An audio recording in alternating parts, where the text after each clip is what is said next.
very much conditioned to be concerned about what other people think. And people feel very threatened by out there ideas because it just disrupts the status quo. It can feel very chaotic to have the whole foundation of your existence all of a sudden be crumbled with not a whole lot to fall back on. And that's where we start to see the ego and what we're really learning about the ego and what the roots of sort of this mentality and where that kind of came from. And if we trace it back thousands and thousands of years ago, the planetary body was in a completely different situation. We had a planet called Maldek. Mars actually had life on it, and this was during the Atlantean and Lemurian times. And that really represented the balance of the right and left brain and the masculine and feminine. And when the dark energy started to focus in on the Maldek and Mars planet, one could call it the Luciferian energy or just sort of the dark energy that was born of separation.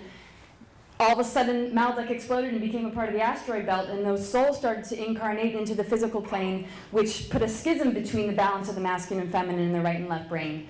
And so without complicating it, one can just see it as, the negative ego was born. And it caused a lot of division, these false power structures, these hidden sort of agendas, and things that are very secretive that we can identify with in all sorts of ways, maybe a fear, but that doesn't work because then we think it's outside of us. But when we can start to relate it to our own lives and where we've inherited those imprints, we can start to heal it and realign the ego with divine will. And because Maldek and Mars, the way we can relate to it is, okay, Mars is solar plexus, it's a third chakra energy. That's the part of us that has the most free will. That's the part of us that can lead us astray and cause us to, fall into certain patterns that aren't really that healthy for us. Maybe dominance, aggression, control, that splitting of energy where, demonic stuff starts to come out and we don't really notice the damage that it does to our loved ones because it's very service to self.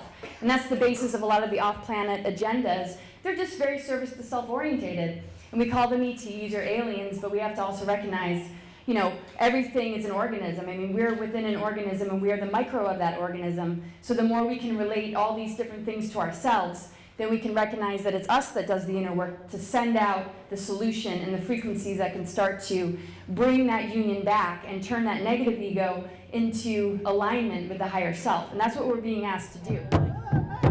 To attend or live stream the next Star Knowledge Conference, go to StarKnowledgeConference.com.